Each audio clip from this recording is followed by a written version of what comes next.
All right, Bruce with Targeted Wealth Creation back at you, peoples. Let's jump in here to Roundhill. And they had some nice payouts on XDTE. You're looking at 60 cents and QDTE, so the S&P 500. And as you can see, this is the second week. So clearly, due to the length of time, they're doing more return of capital. So you saw a 64-cent distribution and a 60 cents. Look here, you had a 23 and a 15. But these are excellent. So I'll get to QDTE in a second, the NASDAQ 100. But look at the yields over the last 2 weeks. Highest numbers by far. Now, we are declining some in the share price. But take a look at this chart. I took off the month labels. There's some stuff down below, but just ignore it but look, we're doing 5 weeks in green, and the yellow orange is the 4 week, just, the collectively for the months. Now, technically, they're going to declare again on 12/31, but they don't pay until January. So if you notice, if I followed the same scenario, every third month is green. But look at this, people. I just wanted to point out this is XDTE.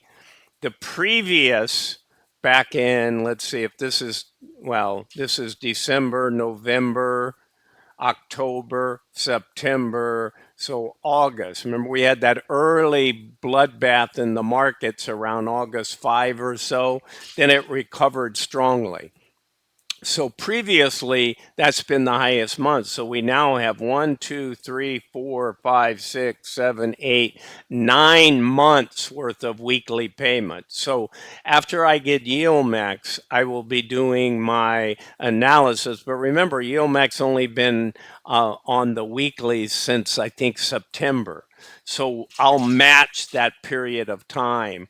Right, I'll take Roundhill's performance for the same period that since Defiance has been at the weekly level. I'm sure Roundhill will win this. They just, in all aspects, it looks superior to me. All right, but in fairness, I'll do that over the next few days. I've got to get YieldMax out when they declare. So this is excellent, but the reason for this boon is more about return of capital. They have to get all the year-end money out. As I understand it, again, I didn't go double check. Like some of them are on an October fiscal year. Right. So they have to get it out by October 1, or October 31. So again, I'm just going based on these last 2 payments, and it's the end of December. They're probably on an annual fiscal year. I haven't done the complete research, but it doesn't matter. You're getting some good stuff there. All right, let's go back in and look at QDTE, which is even better on the payout. Now, both of them, you declined $1.43 here, right? And on the next one, but we had a 60% yield. Okay, we declined $1.62 here, but again, it more than double the previous 4-week payout. We got $2.06 versus almost $1.99. So you see here the 80-cent distribution in yellow orange, right? I keep all the past in green, and each week I turn it orange there. Okay, so we're at 42.12, a 99% yield, right? Because this was an 86-cent versus an 80, but just fabulous. Look at it on the chart, people. I know this is significant, right? $2.06. Again, going back December, November, October, September, and August. So when your 4s are bigger than your 5 weeks, something, this was just the performance of the fund. This, I think, it has to do with some of the year-end payouts so that they avoid paying taxes as a fund. All right, so the final one we need to cover, and on a much shorter term basis before I show you all the summary, is the RDTE. And what is noticeably absent? There is no big payment, right? So you get a 27 cent. And so look, they're under. Their 4 week is under the previous 4 week and obviously under the 5. I'll do a chart on that when January's done. I mean, I didn't want to chart 3. And that says to me it's all about length of time.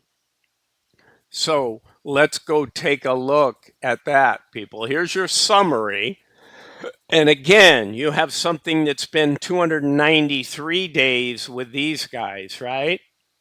So you're now losing some on the NAV price, right? You have 1.35% over the 293 days on XDTE, but a 9.3 on the other. And so that's why they're getting what they're getting, because look at this. You're killing it. Your dividend return is 27.49. Right? And when you annualize that from the 293 to 365 days, you get a 34. So you have a 10%. But guess what? You have the same thing over here. That's why I say ROI is important. Now, which one of these would I rather have? One could argue you're getting paid along the way in this guy. You're getting more money coming in the door.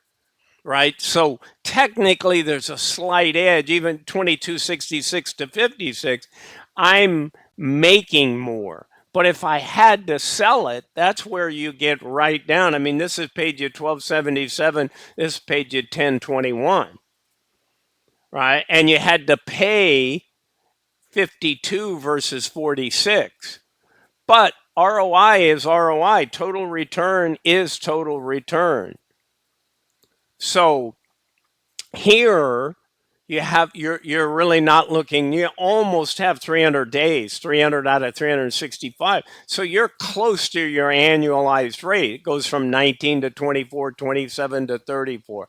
But look at this one, 10 to 36, right? So it's paying well, not this month because these guys had their additional payout. But look at it, it's still holding advantage because number one, it hasn't lost anything. It's 42. Is that the right? Yeah, 4204 versus, let me double check that. And remember, these are, yeah, 4204. They are, this one is on 424. The previous one I was doing with FEPI and API, I was using the price on 1223 close. Okay, so that's what you got, peoples. Right? This guy is trending better because it's projecting out. But I always like to do equal for equal. That's why I want to do Roundhill and Defiance and only use the Roundhill that equates to the length of time that Defiance has been doing the weekly, which in their case only about 3 months. All right, I'll be doing Defiance next, and then I'll wait on Yeomax also.